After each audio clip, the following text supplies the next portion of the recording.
Good morning everyone, my name is David Santoso. I'm a hospitality management student at Pelita Harapan campus, Medan.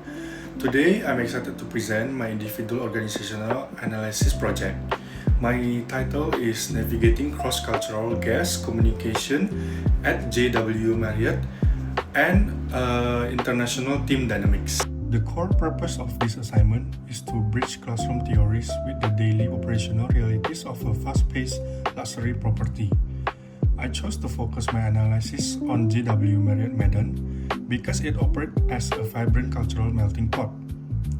It continuously handles a deeply diverse matrix of international guests, domestic travelers, and multicultural staff. J Marriott Medan is a renowned 5-star luxury hotel under Marriott International. Operating right in the heart of Medan, North Sumatra, structurally the hotel utilizes a traditional top-down hierarchy corporate design.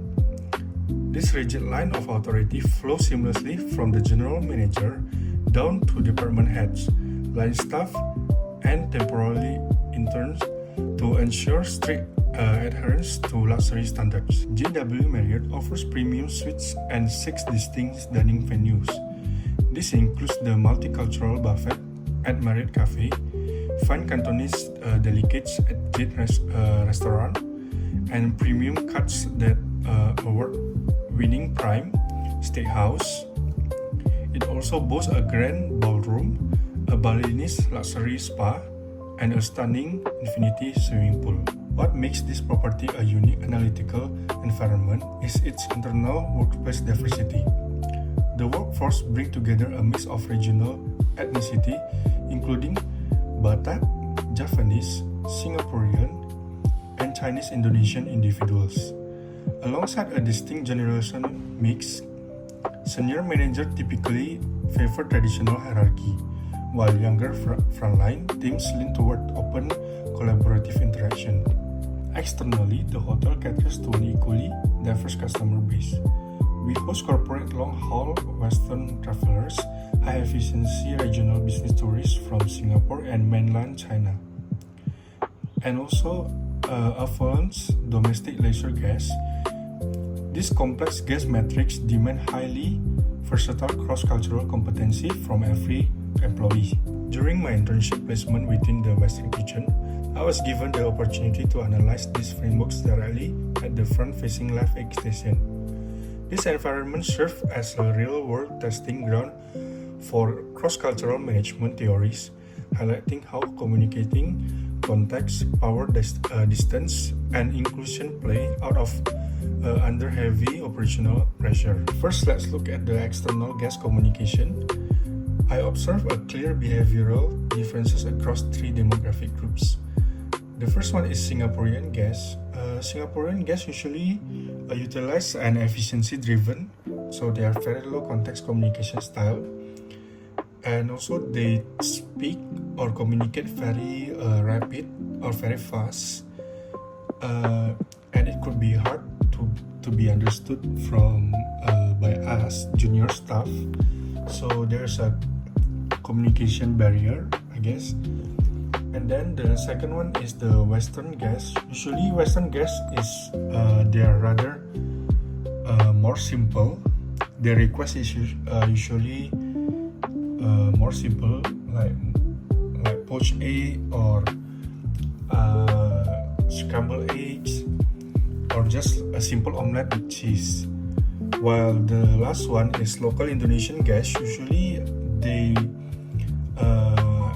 embrace high context, the collective behaviors. They view the station as an experiential touch point, asking detailed questions and frequently recording videos of the cooking process. And also usually they have a lot of requests. Secondly, let's analyze the internal team dynamics, where a conflict happened between me and my senior interns. So there was one time where I was still new and I'm confused of what to do. So I proactively offered to take an active cooking task, which is to cut ingredients, to cut tomato but she consistently rejected my helps and pushing me into to do something else, which is I don't know what else to do. I think she did that to protect her station dominance. However, this exclusionary friction was directly countered by the permanent culinary management teams. The chef practiced excellent inclusive leadership and allyship, recognized the local cultural tendency for junior staff to remain passive or shy. The chef stepped in with explicit verbal commands, telling us to be brave and not shy. This is a micro-intervention, build psychological safety, giving us explicit permission to take interpersonal risk and learn without fear of peer backlash. On a personal level, this internship accelerated my technical and behavioral growth far beyond theory books.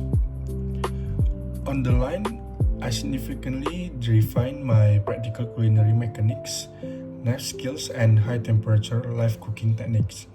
I also adapted to strict personal disciplines and professional grooming, while mastering a high-pressure time management. The experience came with the steep challenges. The physical exhaustion for standing for long hours in a high-temperature kitchen was a major initial shock.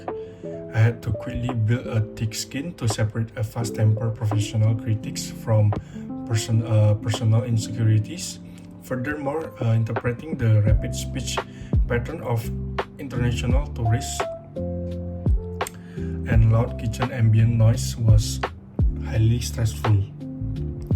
And my ultimate aha moment occurs when I connect the chef directive to be brave with the peer gatekeeping I face.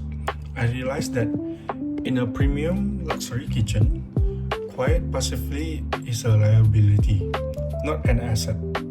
The management did not want us to be a submissive interns. They value proactive team members who looks and took the structural risk. True inclusion doesn't happen by waiting for permission. It happens when you find the personal courage to stand up. We institutionalize these position dynamics so they don't just rely on a personal strengths of individual chef or cooks or interns. I propose some low-cost improvement. The first one is to formalize peer mentorship or rotation systems. So management should enforce a visual weekly rotation chart.